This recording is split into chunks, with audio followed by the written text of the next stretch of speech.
Chapter 19. Conclusion. Mary Louise threw her arms around Elsie and hugged her tightly. It was so good to know that she was innocent and safe. "You found the gold pieces!" exclaimed the girl, staring at the box in Mr. Gay's hand. "And the necklace," she added, as the gypsy proudly put on the jewels and went off to show her people. "Yes, I'll tell you all about it later," replied Mary Louise. "But first I want to hear about you, Elsie. Why you are here and how these gypsies have been treating you." "They've been treating me splendidly, much better than Aunt Mattie ever did. You see, they liked my father and my grandfather, and they hated Aunt Mattie. So of course they have a lot of sympathy for me." "But when did you come to them?" "Yesterday afternoon. I was perfectly miserable after Saturday night. I knew Jane suspected me of doing that terrible thing to you, and I never slept a wink the whole night. So I decided to run away. I didn't think of the gypsies at the time. I just wanted to get out of Riverside. I put on the green silk dress you gave me and tied up my other things in a bundle and made off through the woods so that I wouldn't meet anybody." "Mrs. Jones saw you go," said Mary Louise. "It was she who put Daddy and Silky and me on the trail." "I took some fruit and some biscuits from the kitchen at Dark Cedars," Elsie went on to explain. "I thought I'd walk to the nearest town and ask for work. Now that I have some decent clothes, I don't feel ashamed to be seen." "But you came upon the gypsies before you got to any town?" inquired Mr. Gay, who couldn't keep out of the conversation, although he had not been properly introduced. "Yes, and I was tired and hungry, so I thought maybe they'd let me stay overnight with them. They were stewing chickens, and it smelled so good." "Your Aunt Mattie's chickens," explained Mary Louise laughingly. "Really?" asked Elsie in surprise. The idea had not occurred to her. "Yes, Mrs. Jones saw the gypsies stealing the chickens." "Well, did they give you some supper?" "They certainly did. Mira, she is the fortune teller, let me sleep in her tent. She said she used to play with my father when he was a little boy, when my grandfather, old Mr. Grant, you recall, let the gypsies camp at Dark Cedars. She told me I could stay with them all my life if I wanted to." "You didn't expect to do it, did you?" "I wanted to get a job, but there isn't much I can do, I'm afraid." The young girl's voice grew sad. The future looked gray to her. Mary Louise took her hand. "You're coming right back to Riverside with Daddy and me," she announced. "Your Aunt Mattie will have to promise to treat you better, or else she won't get her gold pieces back." "She'll be furious about the necklace," said Elsie. "No, she won't either. I happen to know that she'll be thankful to have the matter all cleared up. And she'll be delighted to get the money, because that is rightfully hers." Mr. Gay leaned over and picked up his pack. "You go get your things together, Elsie," he said, "and say goodbye to your gypsy friends. We'll take a bus back to Riverside from Coopersburg." "You really want me?" asked the girl. "Absolutely," replied Mary Louise.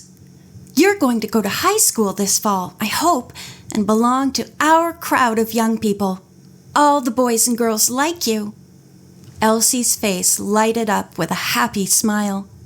"And I like them too, but you and Jane will always come first. Oh, I'm so glad that Jane will believe in me again." 10 minutes later, the two girls and Mr. Gay were seated in the bus bound for Riverside. Mary Louise held Silky in her arms under the pack when she got up, and the conductor did not even notice him. She was thankful for that, because she was much too tired to walk. They went straight to the Gays' home, taking Elsie with them. Mrs. Gay was sitting on the front porch, little thinking that her two adventurers would return so soon. She jumped up in delight when she saw them coming in at the gate. "And is this Elsie?" she asked as the three tired wanderers ascended the porch steps. "Yes, Mother, this is Elsie Grant," replied Mary Louise. "We found her, and we caught the thief, too. It was the gypsy fortune teller." "Well, of all things!" exclaimed Mrs. Gay. "And had she kidnapped Elsie, too?" "Oh, no. Elsie went there voluntarily because everybody suspected her of the crime, and she was unhappy.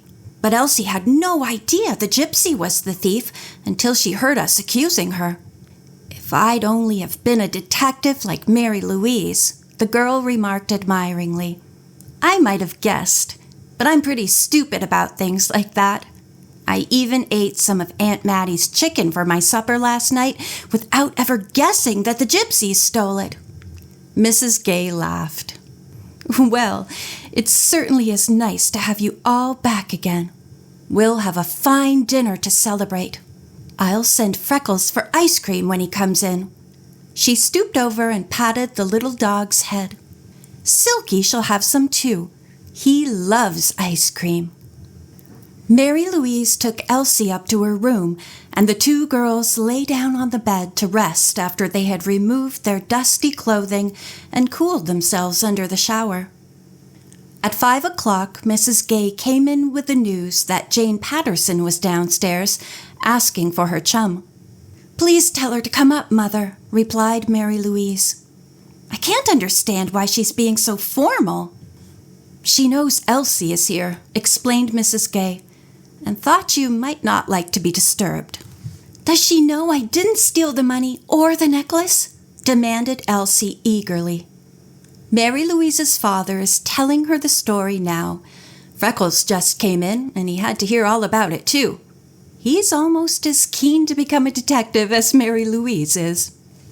Mrs. Gay returned to the first floor, and in a couple of minutes Jane Patterson dashed into the bedroom. She hugged both Elsie and Mary Louise at once. "You're a wonder, Mary Lou," she cried.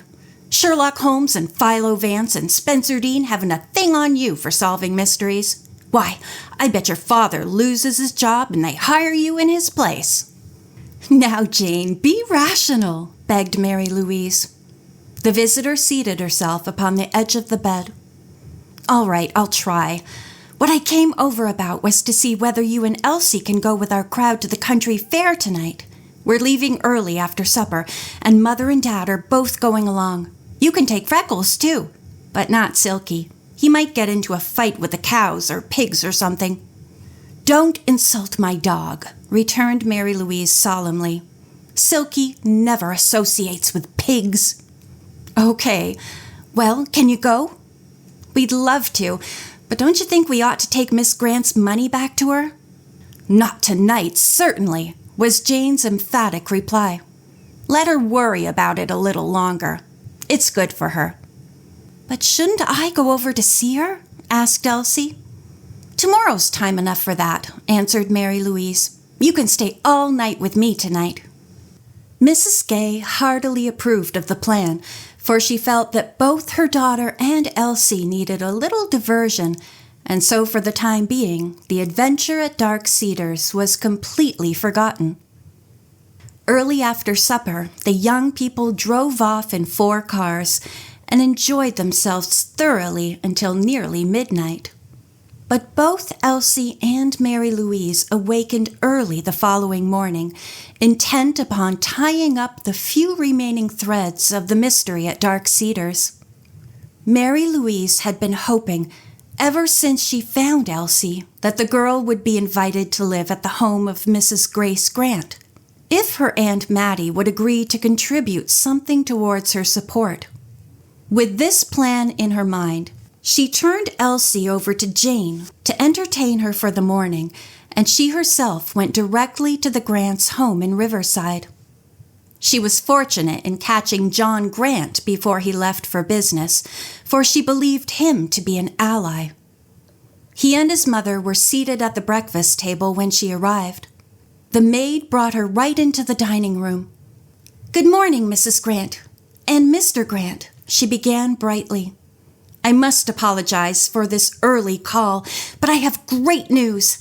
We caught the thief." John Grant, who had risen at Mary Louise's entrance, stepped forward excitedly.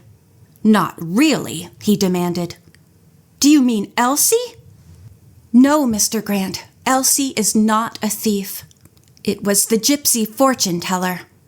And Mary Louise went on to explain the story of the necklace as the woman had told it to her. She concluded with the finding of Elsie. "The poor child has been perfectly miserable all the time she lived with her Aunt Mattie," she said. "So I wondered, if I can make Miss Grant pay something towards her support, whether she couldn't live here. She needs someone like you, Mrs. Grant, to be a mother to her." The old lady's kind heart was touched. "Of course she can live here," she exclaimed. "Whether Mattie contributes towards her support or not, we'll manage somehow. Don't you think we can, John?" "I have thought so all along," replied her son. "Elsie should go to high school like other normal young girls." Mary Louise seized the hands of both people at once. She was wild with joy at the success of her plan. "I'm going straight to the hospital now," she said, picking up the heavy tin box which she had laid on a small table in the dining room, "to see what kind of bargain I can drive with Miss Grant." John laughed. "You have the gold?" he asked. "Yes, but I'm not going to give it to her till she makes me some sort of promise." "Let me drive you over," he suggested. "That box must be heavy." "It has $500 in gold in it," returned Mary Louise. "I counted it to make sure. Probably Miss Grant will offer me $10 as a reward." "I can believe that," agreed Mrs. Grant. "She certainly is stingy. Poor little Elsie." 5 minutes later, John Grant left Mary Louise at the entrance to the hospital, and the girl carried her heavy box up to the patient's room. But it was carefully wrapped and tied so that Miss Grant had no idea what it contained. The old lady was looking much brighter this morning. She smiled pleasantly as her young friend entered. "Mary Louise!" she exclaimed. "Any news?" "Lots of news," replied the girl, seating herself in the chair beside the bed. "Do you feel equal to hearing it?" "I certainly do. Have you found my money?" "I want to tell you the story straight from the beginning. But before I do that, I want to assure you that Elsie is innocent. We found the real thief, and we also found Elsie. She ran away because she was unhappy." Miss Grant's eyes sparkled with eagerness. "Never mind about Elsie now. Tell me who stole my money." "One of the gypsies," replied Mary Louise. "I can give it to you if you'll promise to donate some of it for Elsie's support. Mrs. Grace Grant wants her to live with them, but you know how poor she is now." All right. I'll give you $50 if you get it all back for me. Where is it?" "I'll tell you in a minute."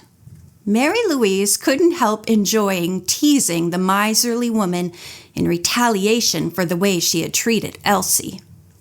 "But it isn't a case of giving $50 now.